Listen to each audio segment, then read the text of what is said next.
சமூக போராட்டங்களை முடிவுக்கு கொண்டு வர வேண்டும் என்றால் ஒடுக்கப்பட்ட மற்றும் தாழ்த்தப்பட்ட மக்களின் கல்விக்கு முக்கியத்துவம் தர வேண்டும். கல்வி சமநிலைதான் சமூக பிரச்சனைகளை சீர் செய்ய மிகச் சிறந்த வழியாகும்.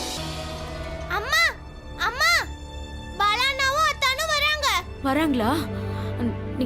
நீ வா வா, இந்த பக்கம் வா. அம்மா அம்மா அம்மா, என்னாச்சு பாலா? கங்கா கிடைச்சிட்டாளா? அம்மா, கங்காக்கா எங்கேயும் கிடைக்கல. நீ அவளை எல்லா இடத்துலயும் தேடி பாத்தியா இல்லையா? நாங்க இந்த கிராமம் முழுக்க தேடிட்டோம், ஆனா கங்காக்கா எங்கேயும் கிடைக்கல. நாங்களும் தேடி தேடி ஒரு வழி ஆயிட்டோம். அப்படி எங்கதான் போனான்னு தெரியல அவ. இப்படிலாம் யாராவது பண்ணுவாங்களா? அவளுக்கு பொறுப்புங்கிறதே இல்ல. சொல்லாம கொள்ளாம எங்க போயிட்டானே தெரியலையே. எல்லாரும் அவள் நினைச்சு எவ்வளவு கவலைப்படுவாங்கன்னு அவ யோசிக்கவே இல்லை.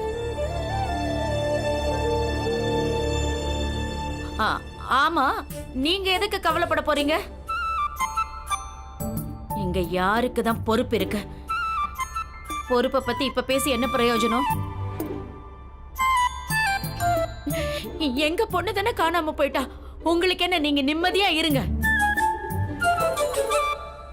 அவளை நீங்க பேரளவுக்கு தானே பொண்டாட்டியா நடத்துனீங்க. நீங்க குழந்தைங்களை மட்டும் கொடுத்துருங்க, பேச்சு முடிஞ்சது.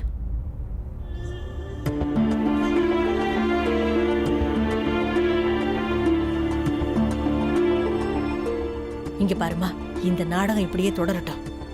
ஒருவேளை நம்ம வீட்டு மாப்பிள்ளையோட மனசுல நம்ம கங்கா மேல அன்பு இருந்துச்சுன்னா அது கண்டிப்பா வெளியில வரும்.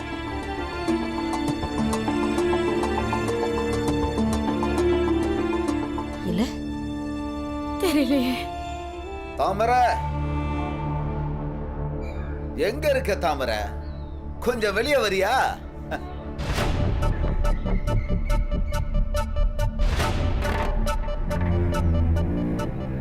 உனக்காக ஒரு சந்தோஷமான செய்தியோட வந்திருக்கேன். என்ன சந்தோஷ செய்தி? கொஞ்சம் இந்த பக்கமா வாயேன், கண்டிப்பா சொல்றேன்.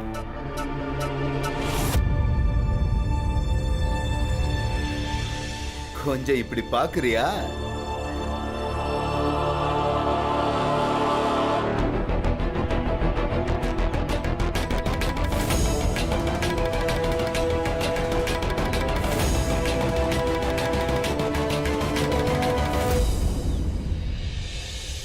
நல்லா இருக்காளா?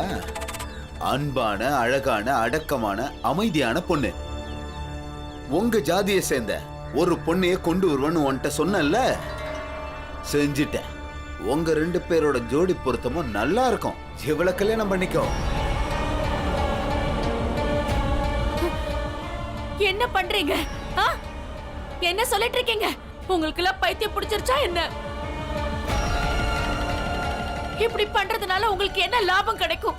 எதுக்காக என் பொண்ணோட வாழ்க்கையை கெடுக்க பாக்குறீங்க? என்னது, எனக்கு பைத்தியம் பிடிச்சிருக்கா? நான் தம்பிக்கு உதவி பண்றேன். உன்னோட பொண்ணு மாமியார் வீட்டை விட்டு ஓடி வந்து 2 மாசமா தங்கி இருக்கா. இப்ப என்னடானா இங்கிருந்து ஓடி போயிட்டா. அப்போ தாமரையோட மனசு என்ன பாடுபடும்?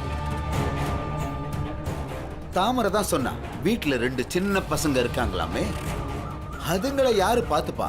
சொல்லு, அவங்களுக்கு அம்மா வேணும்ல. அது சரி, உங்களுக்கு என்ன? உங்களுக்கு அதை பத்தி கவலை இருக்கா? தாமரையோட வாழ்க்கை தானே நாசமா போகுது. இங்க பாரு தாமரை, வலையில மாட்டின மீனுக்கு எப்பவாவது தான் தப்பிக்க வாய்ப்பு கிடைக்கும். இப்ப கிடைச்சிருக்கு, தப்பிச்சு போயிடு. உனக்கு பிடிச்ச மாதிரியும் பொண்ணு கிடைச்சிடுச்சு. உன் பசங்களுக்கும் நல்ல அம்மா கிடைச்சிருக்காங்க.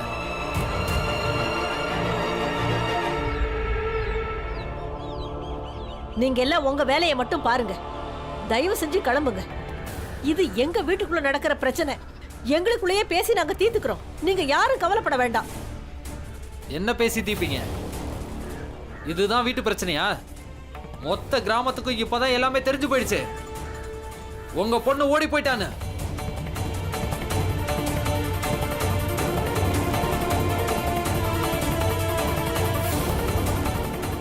ஓடி போகல, நாங்க தான் அனுப்பி வச்சோம். நீங்க இருங்க, நான் போய் அக்காவை கூட்டிட்டு வரேன். எல்லாரும் பாத்துக்கிட்டீங்களா மக்களே? உறவுகளோட விளையாடுறத எவ்வளோ பெரிய ஆளுங்க.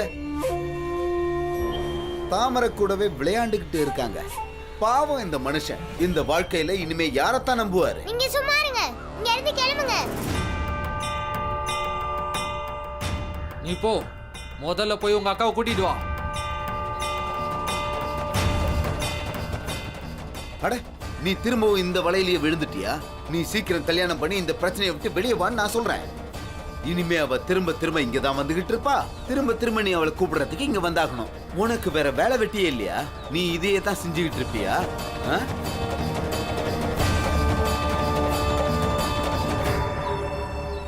எங்க குடும்பத்துக்கு உங்க உதவி எல்லாம் தேவையில்லை.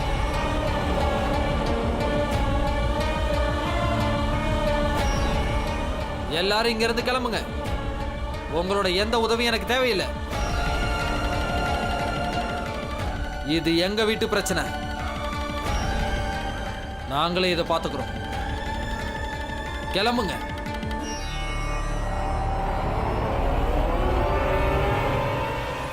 பாத்துக்கோ, கிளம்புங்க.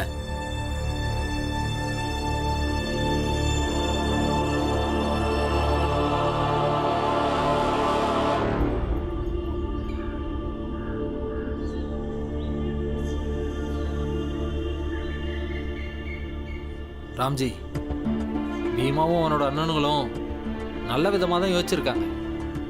ஓ மாப்பிள்ளைக்கு இப்போ சில விஷயங்களை புரிய வச்சாகணும்ல.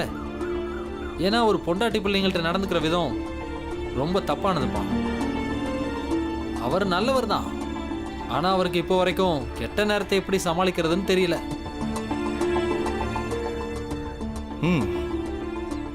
நீ சொல்றதும் சரிதான். நம்ம செஞ்ச நாடகத்தினால ஏதாவது மாற்றம் நடந்திருக்கான்னு அப்புறம் போய் பார்க்கலாம். புரிஞ்சு, சந்தையில ஏதோ புது வேலை இருக்குன்னு சொன்னியே. சொன்னேன், ஆனா இப்போ சேட்டையை அந்த வேலைக்கு வேற ஆள் வச்சுட்டாராம். புரிஞ்சன், எவ்வளவு நாள் தான் இப்படி வேலை தேடி நம்ம அலைஞ்சுக்கிட்டு இருக்க போறோம்? எவ்வளவு நாள் தான் இப்படி ஒரு வேலையை விட்டு இன்னொரு வேலைக்கு நம்ம தாவிக்கிட்டே இருக்க போறோம்? ஏதாவது செஞ்சே ஆகணும் புரிஞ்சன். நிரந்தரமா ஒரு வேலை நாம தேடியே ஆகணும். அப்பதான் நிம்மதியா வாழ முடியும். இப்படி நிரந்தரம் இல்லாத வாழ்க்கையை எவ்வளவு நாள் தான் வாழறது? இப்படி இன்னைக்கு வேலை கிடைக்குமா கிடைக்காதா? நாளைக்கு நிலைமை என்ன ஆகும்? ராம்ஜி, என்ன பண்றதுன்னு எனக்கும் ஒண்ணுமே புரியல. நீ இங்க வர்றதுக்கு முன்னாடி நாங்க சோத்துக்காக தான் உழைச்சிக்கிட்டு இருந்தோம். மான மரியாதை எல்லாத்தையும் விட்டுட்டு வெறும் சோத்துக்காக வேலை செய்யறது எங்களுக்கு சுலபமாக தான் இருந்துச்சு. ஆனால் உண்மையிலேயே நீ வந்ததுக்கு அப்புறம் தான் வெறும் சோறு திங்கிறத மட்டும் வாழ்க்கை இல்லைன்னு புரிஞ்சது.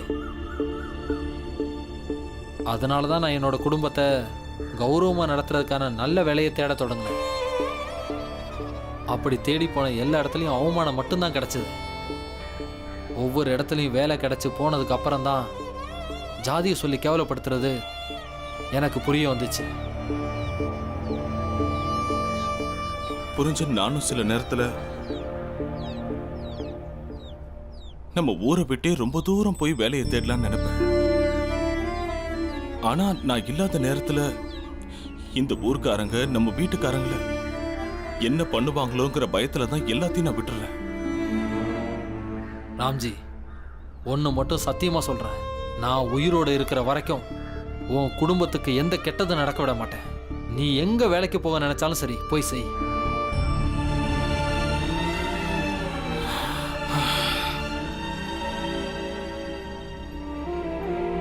புரிஞ்சு, நான் இதுவரைக்கும் தனியா தான் போராடிக்கிட்டு இருந்தேன்.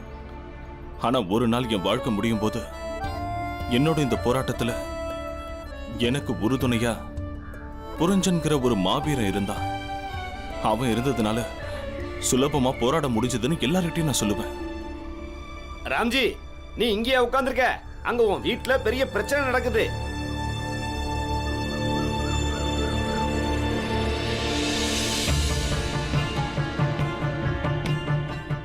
அத்தா, இங்க பாருங்க, அக்காவை கூட்டிட்டு வந்துட்டேன்.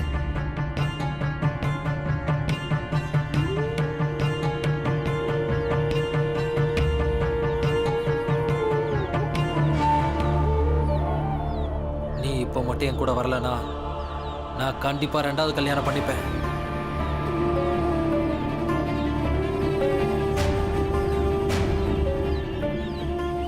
ஏன்னா அதை தவிர என்கிட்ட வேற எந்த வழியும் இல்லை. நீ என்னை பத்தி வேணாம், நம்ம பசங்களை பத்தியாவது கவலைப்படு. அம்மா இல்லாம அவங்க எப்படி இருப்பாங்க? நீங்க உங்க பழக்கத்தை மாத்திக்கிற வரைக்கும் நான் உங்க கூட வரமாட்டேன். ஏன் பேச்ச வளர்க்குற? கூட்டிட்டு போறேன்னு சொல்றாருல, கிளம்பி போ அவர் கூட. அப்படிலாம் அக்காவை அனுப்ப முடியாது. யாரோட பரிதாபமும் அக்காக்கு தேவையில்ல. அக்கா எந்த காரணத்துக்கு கோச்சுக்கிட்ட அந்த வீட்டை விட்டு வெளியில வந்தாங்களோ அந்த பழக்கத்தை அத்தா மாத்துற வரைக்கும் அக்கா அத்தா கூட போக மாட்டாங்க.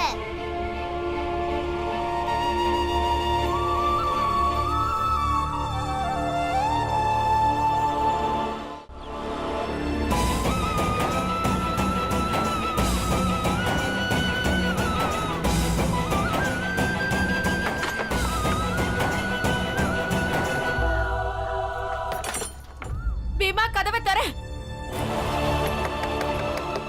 பீமா, பீம் பீமா, பீம் பீமா, கதவை தர. இது பெரியவங்களோட பிரச்சனை, கதவை தர.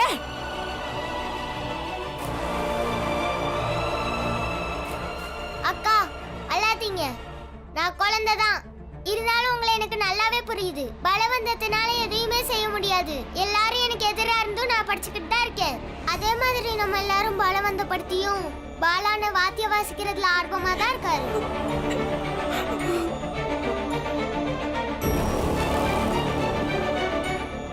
அதனால அக்கா கவலைப்படாதீங்க, எல்லாமே சரியாயிடும். உங்களை பலவந்தப்படுத்தி யாரும் அனுப்ப முடியாது.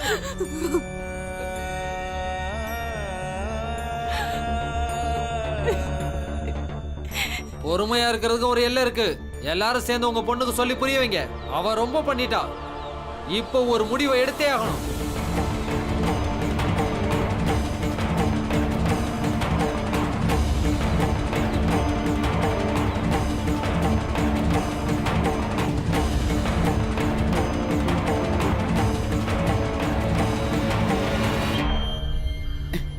செட்டையா, என்ன அவன் போயிட்டான்? அவன் எங்க போவான்? அங்கதான். வாங்கயா, வாங்க.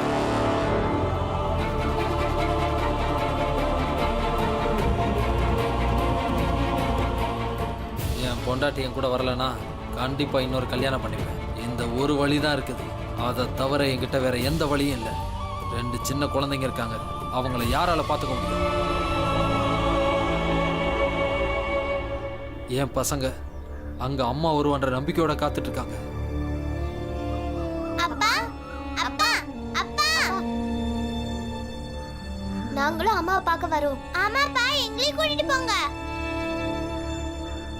உங்களை கூட்டிட்டு போக முடியாது, அது ரொம்ப தூரம். அப்படியா? சோர்ந்து போயிடுவீங்க. நீங்க அம்மாவை கூட்டிட்டு வந்துருவீங்கல்லப்பா? சொல்லுங்கப்பா, நீங்க அம்மாவை கூட்டிட்டு வந்துருவீங்கல்ல?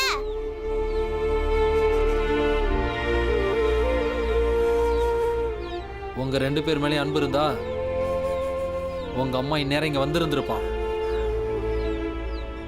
அப்பா, நீங்க தான் அம்மாவை திட்டுறீங்க. அம்மாவுக்கு ஆதரவா பேசுறியா? நான் திட்டுறது மட்டும் தான் உங்களுக்குலாம் தெரியுது. அவ பண்றதெல்லாம் உங்களுக்கு தெரிய மாட்டேங்குது. அவளை கூப்பிட போறேன். அவ வந்தா சரி, இல்லைன்னா நாம மட்டும்தான் எப்படியோ வாழ்ந்துட்டு போறோம். என் பசங்களை தரமாட்டேன். என்ன நடந்தாலும் பசங்களை தரமாட்டேன். நான் அவங்கள நல்லபடியா பார்த்துப்பேன். இல்லைன்னா அவளை இங்கிருந்து தரன்னு இழுத்துட்டு போயிடுவேன். இல்ல தாமரை தம்பி, அப்படிலாம் நீ பண்ணினா நீ தோத்ததாயிடும். அவங்க முன்னாடி வேற ஒரு கல்யாணம் பண்ணீங்கன்னா அப்பதான் ஜெயிச்ச மாதிரி இருக்கும். அவங்க உன்னை என்னென்ன பண்ணாங்க, அதுக்கு நீ பழி வாங்கணும்ல. நான் உங்கள்ட்ட என்ன சொன்னேன்? இது என் குடும்ப விஷயம், வீணா தலையிடாதீங்கன்னு சொன்னேன்ல.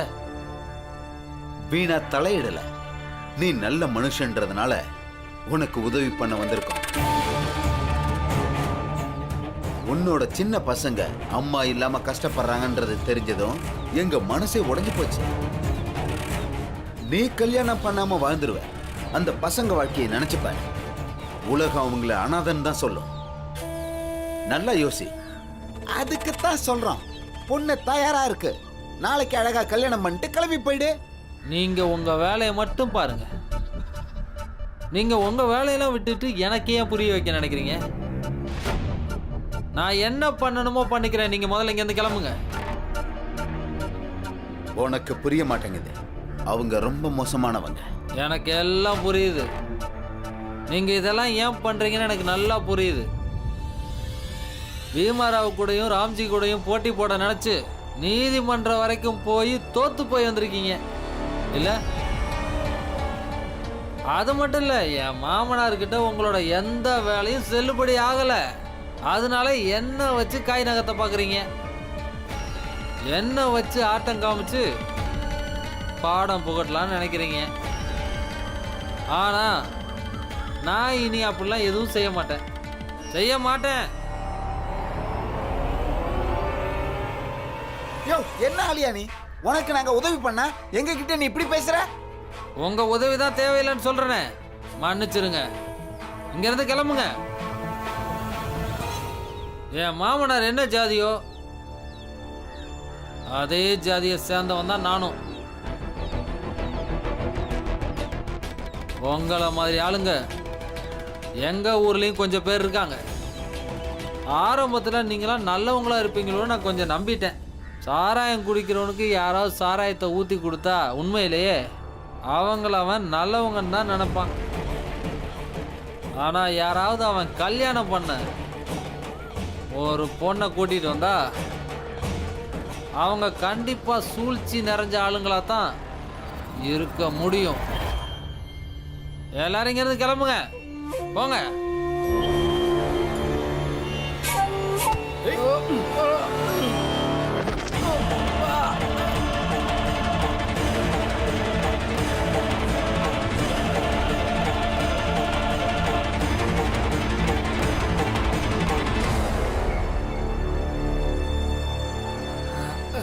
ஏய், நில்லு, நில்லுங்க. என்ன தைரியம்?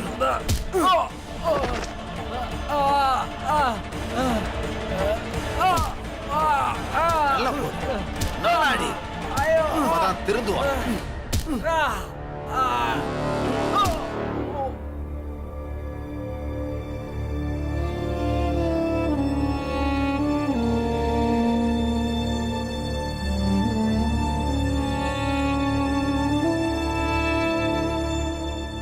இப்படியே உட்கார்ந்துட்டு இருந்தா பிரச்சனைக்கு எப்படி முடிவு வரும்? கங்காபாய் மனசுல பட்டதை சொல்லிட்டா, பீமாவும் சொல்லிட்டான். ஆனா பிரச்சனைக்கு முடிவு வரலையே.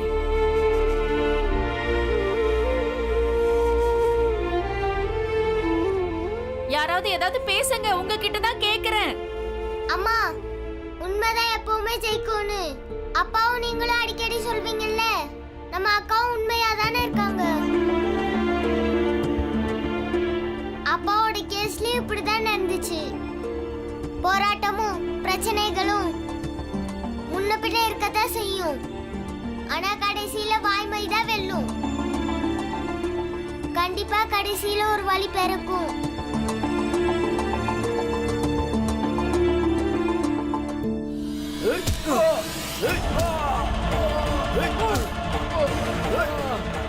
போதும் போதும்.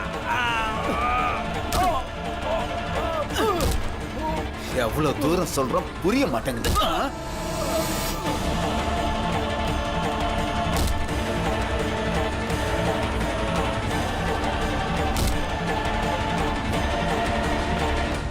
அக்கா, அத்தா செய்யறது தப்புதான். கண்டிப்பா ஒரு நாள் அவர் புரிஞ்சுப்பாரு. அவர் பண்ணதெல்லாம் தப்புன்னு அவர் தெரிஞ்சுக்கிட்டாலே உண்மை ஜெயிச்சிடும்க்கா.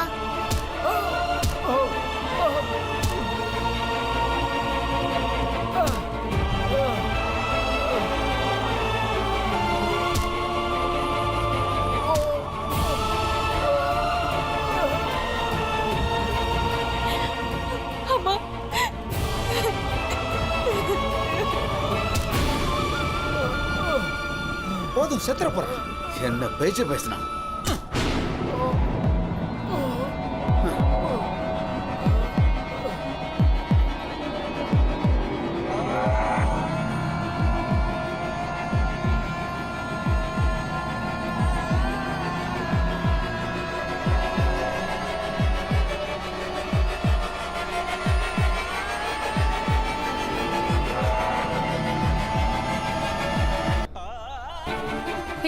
நில்லுங்க. அக்கா நில்லுங்க. நீங்களா இருங்க, நான் பாத்துக்கிறேன்.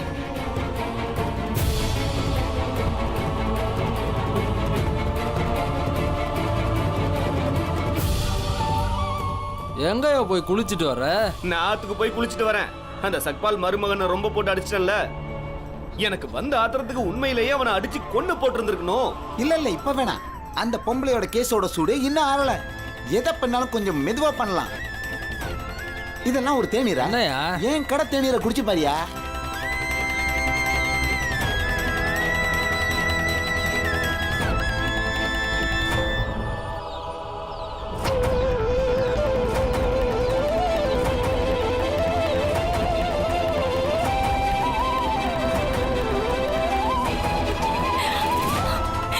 உங்களுக்கு என்னங்க ஆச்சு? என்னங்க இப்படி போட்டு அடிச்சிருக்காங்களே, எழுந்துருங்க, எழுந்துருங்க அப்பா, எழுந்துருங்க அப்பா, இவரை பாருங்கப்பா, பார்த்து.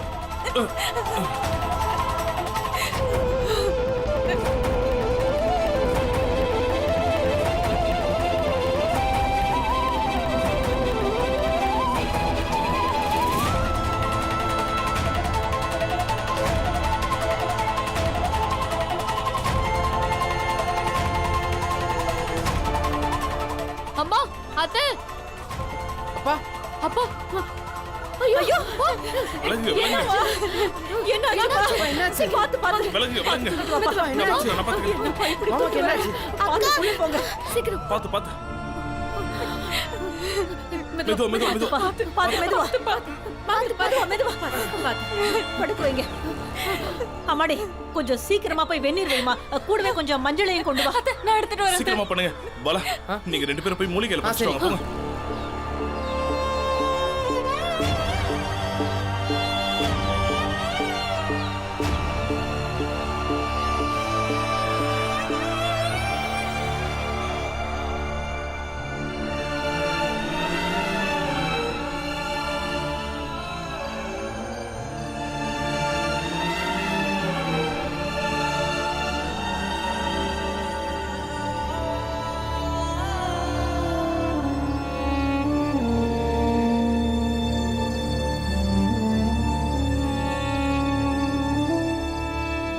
அப்பா, நம்ம போலீஸ் இன்ஸ்பெக்டரை போய் பார்க்கலாம். அன்னைக்கு கோர்ட்ல ஜட்ஜ் ஐயா சொன்னாரு, இனிமேல் நம்மளுக்கு ஏதாவது பிரச்சனை ஏற்பட்டா அதுக்கு அவங்க தான் பொறுப்புன்னு சொன்னாரு. ஆனா இப்ப போறதுனால எந்த பயனும் இல்ல. முதல்ல மாப்பிள்ளை கண்ணு முடிக்கட்டும். அப்புறம் இவரோட வாக்குமூலத்தை வச்சு கண்டிப்பா போலீஸால அவங்களை பிடிக்க முடியும்.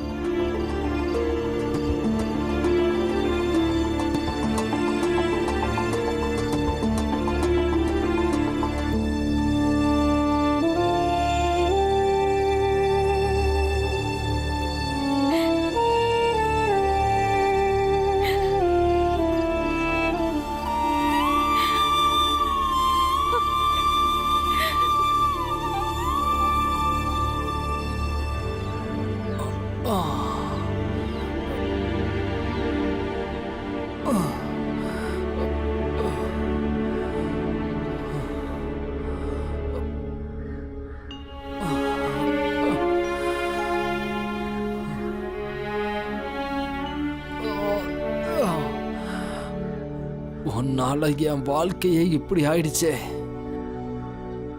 போறவன் வர்றவன்லாம் இன்னைக்கு என்ன அடிக்கிறான்.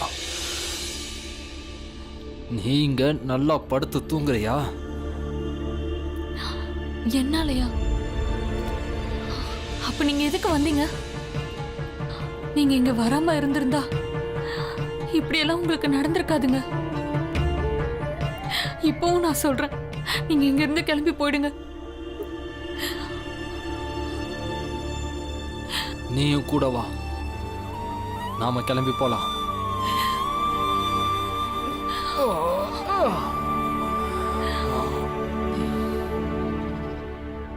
நீ ஏன் என் மேல இவ்வளோ கோவமா இருக்கிற? அங்க என்ன உன்னை நான் அப்படியே அடிச்சு கொடுமைப்படுத்திட்டேன்? இல்ல உனக்கு சாப்பாடு போடலையா? என்னைக்காவது நம்ம வீட்டுல பசியோட இருந்திருக்கியா?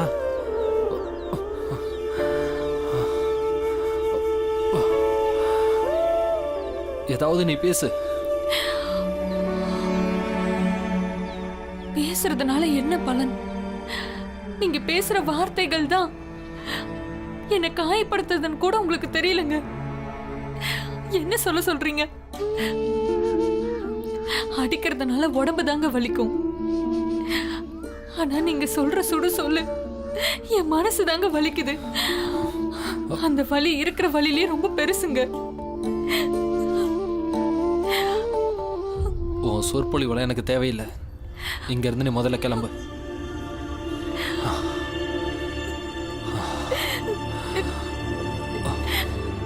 அத்தா, நீங்க அங்க மயங்கி கிடந்தீங்க. மயங்கின நிலைமையில தான் இங்க வந்தீங்க. இப்பதான் நீங்க கண்ணே திறந்திருக்கீங்க. அதனால நீங்க அங்க இருந்து இங்க எப்படி வந்தீங்கன்னு உங்களுக்கு தெரிஞ்சிருக்க வாய்ப்பே இல்ல. இருங்க, நான் உங்களுக்கு சொல்றேன்.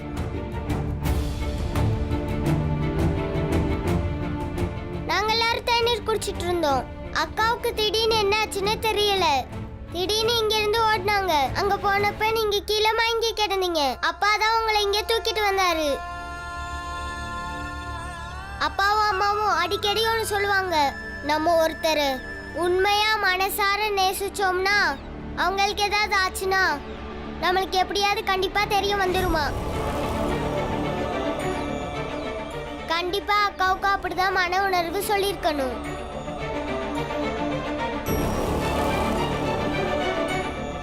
அப்பாவும் அம்மாவும் அடிக்கடி ஒன்று சொல்லுவாங்க, நம்ம ஒருத்தர் உண்மையா மனசார நேசிச்சோம்னா அவங்களுக்கு ஏதாவது ஆச்சுன்னா நம்மளுக்கு எப்படியாவது கண்டிப்பா தெரிய வந்துருமா.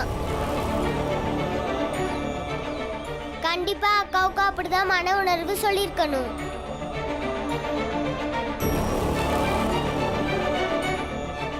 ராத்திரி முழுக்க அக்கா இங்கதான் உட்கார்ந்து இருந்தாங்க.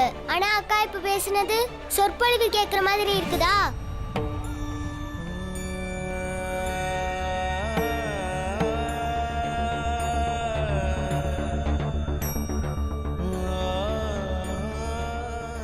பீமா, உங்க அக்கா அப்படிலாம் எதுவும் செஞ்சல. இது ஒரு மனைவியோட கடமை. கணவன் வலியிலயோ பிரச்சனையிலயோ இருந்தா அப்போ எந்த மனைவியா இருந்தாலும் அவருக்கு சேவைதான் செய்வா. யாரும் பார்த்துக்கிட்டு சும்மா இருக்க மாட்டாங்க. அம்மாடி, வீட்ல அவங்க 2 பேருக்குள்ள என்ன பிரச்சனைன்னு எனக்கு தெரியாதுமா.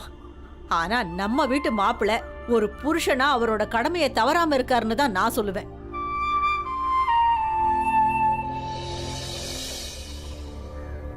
நான் கூட்டிட்டு வரேன் சார். இந்த இன்ஸ்பெக்டர் ஐயா ராம்ஜி கூட என்ன பண்றாரு?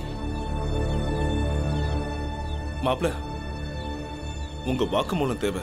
போலீஸ் இன்ஸ்பெக்டர் வந்திருக்காங்க. போலீஸா?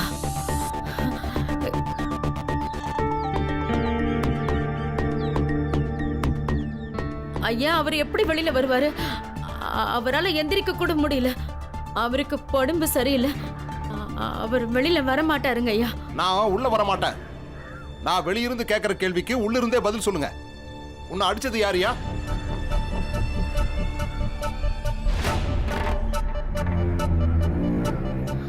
சொல்லுங்க. நான் அப்போ அங்க தனியா.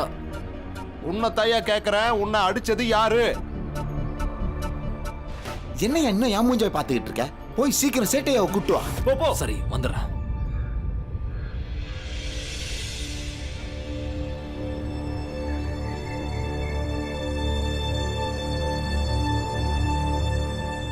இன்ஸ்பெக்டர் ஐயா, உங்க ரெஜிஸ்டர் கொடுங்க. நான் வாக்குமூலம் எழுதி வாங்கிட்டு வரேன்.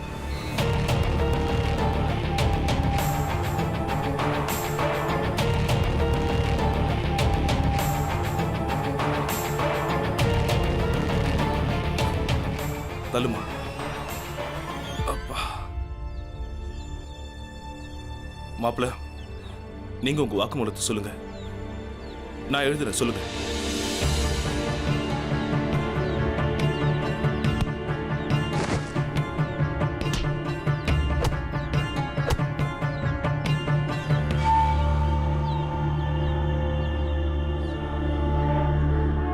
இன்ஸ்பெக்டர் ஐயா, விடிய காலையில கோயிலுக்கு போய் பூஜை பண்ணா புண்ணியம் கிடைக்கும்.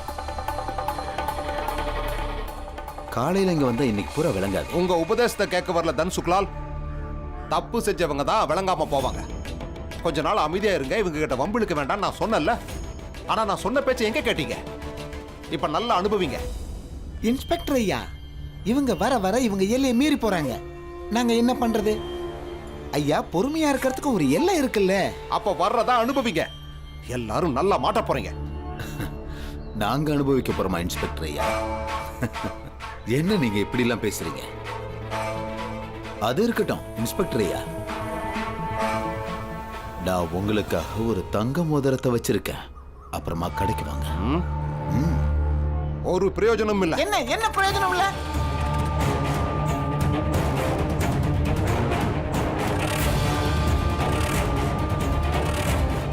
ஐயா, இன்ஸ்பெக்டர் ஐயா, இது என்ன முத தடவையா நடக்குது? இதுக்கு முன்னாடி நாங்க இந்த மாதிரி ஆளுங்களை நிறைய தடவை போட்டு அடிச்சிருக்கோம். எல்லா பிரச்சனையும் நீங்களே வந்து தீர்க்க முடியுமா? ஏன் இன்ஸ்பெக்டர் ஐயா, முன்னாடிலாம் இவங்க ரிப்போர்ட்டை நீங்க எழுத மாட்டீங்களே, இப்ப திடீர்னு உங்களுக்கு என்ன ஆயிடுச்சு? இந்த தடவை என்னால எதுவும் பண்ண முடியாது. இப்ப விஷயம் கோர்ட்டுக்கே போயிடுச்சு. என்னையும் எச்சரிச்சு அனுப்பியிருக்காங்க. திரும்பவும் இந்த மாதிரி நடந்துச்சுன்னா என் வேலைக்கே ஆபத்தாயிரும்னு சொல்லியிருக்காங்க. இது மேலெடுத்து உத்தரவு. மேலிடம்னா யாருன்னு தெரியும்ல, லார்ட் கவர்னர் ஐயா.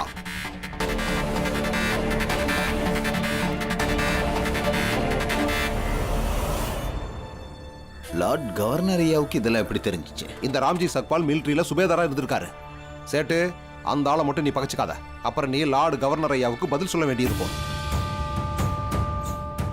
அது மட்டும் இல்ல, இது பிரிட்டிஷ் ஆர்மியோட கௌரவ பிரச்சனை. ராணுவ வீரனுக்கே ஒரு பிரச்சனைன்னா ஆங்கிலேய அரசாங்கம் அதை கண்டிப்பா பொறுத்துக்காது. புரிஞ்சுதா?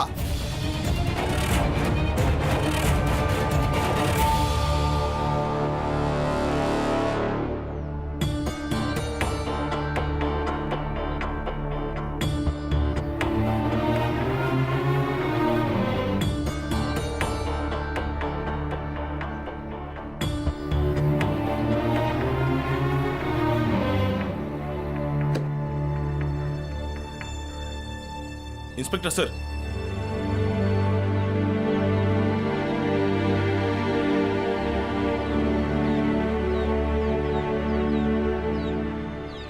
இது என் மாப்பிள்ளையோட வாக்குமூலம்.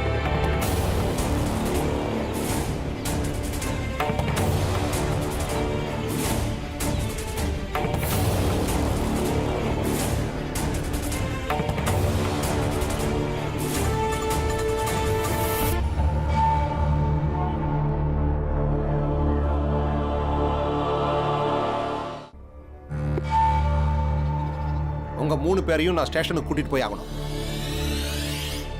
அரெஸ்ட் தம். என்ன பேசுறீங்க இன்ஸ்பெக்டர் ஐயா? இதெல்லாம் என்ன என்ன பார்த்துட்டு இருக்கீங்க? கட்டுங்க. செட்டையா?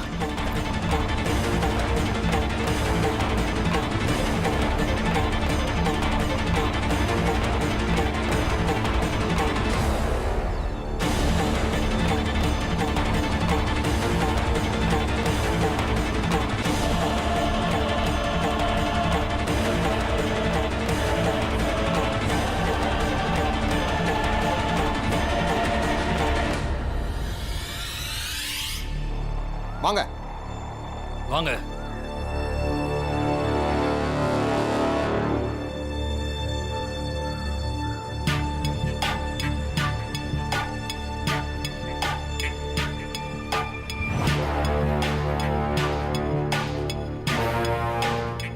கொஞ்ச நாளைக்கு முன்னாடி இதான் நடந்துச்சு. அதை நீங்க யாரும் மறந்துருக்க மாட்டீங்கன்னு நினைக்கிறேன். கொஞ்ச நாளைக்கு முன்னாடி போலீஸ் இப்படிதான் ராம்ஜியும் கட்டி இழுத்துட்டு போனாங்க. அப்ப அவரோட குடும்பம் எவ்வளவு அழுதுச்சு. இத்தனைக்கும் அது ஒரு பொய் கேஸ். அப்படி இருந்து நீங்க அவரோட மனைவி குழந்தைகளை பத்தி கூட கவலைப்படல.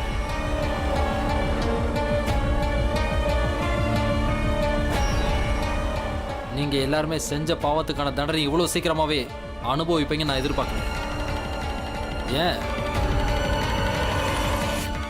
இப்போ உங்க அதிகாரம் என்னாச்சு? போகும்போது நீங்க செஞ்ச தப்பையெல்லாம் யோசிச்சுட்டே போங்க. சீக்கிரமாவே ஜெயிலுக்கு போற பாதை தெரியும். தர்மத்தை அழிக்க பிறந்தவன நம்ம சமூகத்துக்கு எதிரி நீ இருக்கிறதே அசிங்கம்.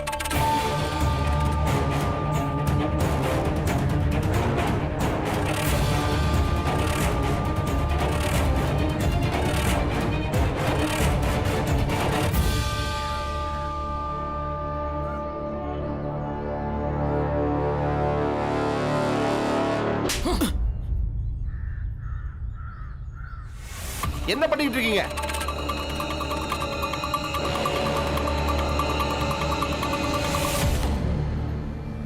டேய், ஏய் போ. உன்னை நான் விட மாட்டேன். நடையா. உன்னை நான் மறக்கவும் மாட்டேன். சாப்பிடுற தட்டிலே நீ அசிங்கம் பண்றல்ல? போ.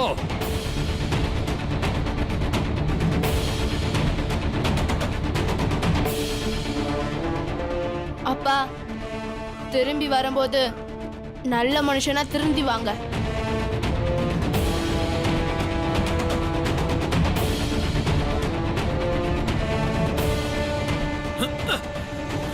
நீ உருப்படாதவன்டா, உருப்படாதவன்.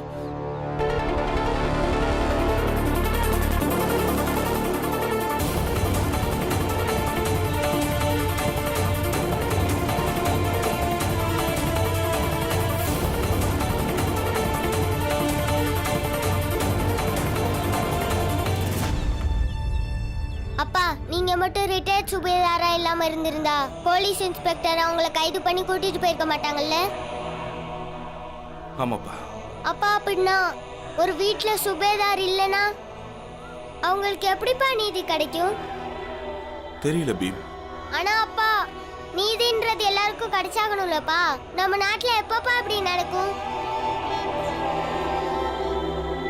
கண்டிப்பா ஒரு நாள் நடக்கும்பா. நம்ம நாடு மாறும், மக்கள் மாறுவாங்க, சட்டம் இன்னும் வலிமையாகும். சாதாரணமானவங்களுக்கும் எளிய மக்களுக்கும் எப்ப ரொம்ப சுலபமா நீதிங்கிறது கிடைக்குதோ அப்பதான் சட்டத்துக்கு உண்மையான வெற்றி கிடைக்கும். அப்பா, எல்லாருக்கும் சம நீதி கிடைக்கணும்.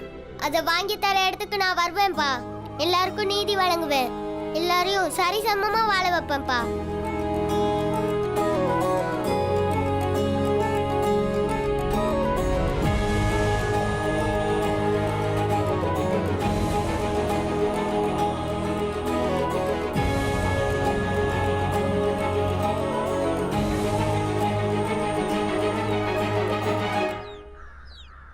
எல்லாம் முடிஞ்சு போயிருச்சு, முடிஞ்சு போச்சு. இனி அவங்க நம்ம மேல கேஸ கொடுத்து நம்மள ஜெயிலுக்கு அனுப்புவாங்க. அட்டகாசம். அவங்க அரெஸ்ட் பண்ணி கூட்டிட்டு போறாங்க, நம்மளால எதுவும் பண்ண முடியல. நம்ம என்னங்க பண்றது? அந்த சேட்டாலேயே ஒன்றும் பண்ண முடியல. அவர்கிட்ட இருக்கிற அளவுக்கு பணம் கூட நம்ம கிட்ட இல்ல. இன்னைக்கு அந்த சேட்டு உள்ள போயிட்டாரு, நாளைக்கு நம்ம எல்லாரும் போவோம். இப்பவே நாம எதுவும் பண்ணலன்னா நாம பயந்துட்டோம்னு அவங்க நினைச்சுக்குவாங்க. அப்புறம் அவங்க மனோ தைரியம் அதிகமாயிடும். இதனால நம்ம சமூகத்துல வாழ்ற முறையே கூட மாறி போகலாம். அதனால கண்டிப்பா பதிலடி கொடுத்தே ஆகணும். ஆனா இப்ப நம்ம உடனே எது பண்ணாலும் சரியா வராது. நாம கொஞ்ச நாள் அமைதியா இருந்துதான் ஆகணும். எப்படி புலி சரியான நேரத்துக்காக பதுங்கி இருக்குமோ அதே மாதிரி நாமளும் சரியான நேரம் வர வரைக்கும் பதுங்கி இருக்கணும். சரியான வாய்ப்பு கிடைக்கும் போது நாம சேர்ந்து இறுக்கி பிடிக்கிற புடியில அவனுங்களால மூச்சை கூட விட முடியாதபடி பண்ணிடணும். சாதி படிநிலை சமூகத்துக்கு கண்டிப்பா தேவை. அதனால மட்டும்தான் நாம நம்ம தர்மத்தை காக்க முடியும். சில நேரத்துல தர்மத்தை காக்க கண்டிப்பா நம்ம ஆயுதத்தை ஏந்த வேண்டி வரும். ஆசிரியர் ஐயா, தர்மத்தை சமூகத்துல இன்னும் தப்பா தான் புரிஞ்சிருக்காங்க. மனிதனுடைய லௌகீக ஆசைகள் எல்லாத்தையும் அழிக்கிற கருவிதான் தர்மம். நம்ம தர்மம் இறைவன் முன்னாடி எல்லாரும் சமம், அன்புதான் ரொம்ப பெரியதுன்னு சொல்லுது. ஆனா இது யாருக்கு புரியுது? ராம்ஜி கடைக்காரரையும் சேட்டையும் ஜெயிலுக்கு அனுப்பிட்டாரு. இப்ப எல்லாரும் என்ன உட்கார்ந்து பேசிக்கிட்டு இருப்பாங்க? இது அவங்க சமூகத்துக்கு அவமானம்னு சொல்லி ராம்ஜிய பழி வாங்க திட்டம் தீட்டிட்டு இருப்பாங்க. ஒன்னு தெரியுமா ஆசிரியர் ஐயா, எனக்கு நினைவு தெரிஞ்ச நாள்ல இருந்து இந்த சமூகத்துல உயர்ந்த ஜாதிக்கும் தாழ்ந்த ஜாதிக்கும் நடக்கிற மோதல் இருந்துகிட்டே தான் இருக்குது. இந்த மோதல் எப்ப முடியும்னே தெரியல. அதுக்கு முதல்ல எல்லாருக்கும் கல்வி அறிவு வேணும். அவங்களுடைய கல்வி அறிவை மக்களுடைய வளர்ச்சிக்காக பயன்படுத்தணும். அப்பதான் சம உரிமை கிடைக்கும். அப்பதான் இந்த மோதல் முடிவுக்கு வரும். ஆசிரியர் ஐயா, உறவுகளுக்கு எந்த மதிப்பும் இல்லையா? அதை நம்ம ஒருத்தருக்கு எப்படி புரிய வைக்கிறது?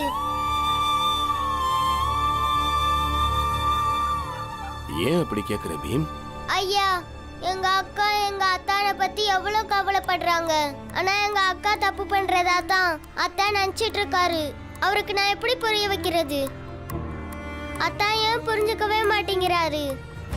ஆனா எங்க அக்கா ஏன் அத்தானுக்கு புரியவே வைக்க மாட்டாங்க.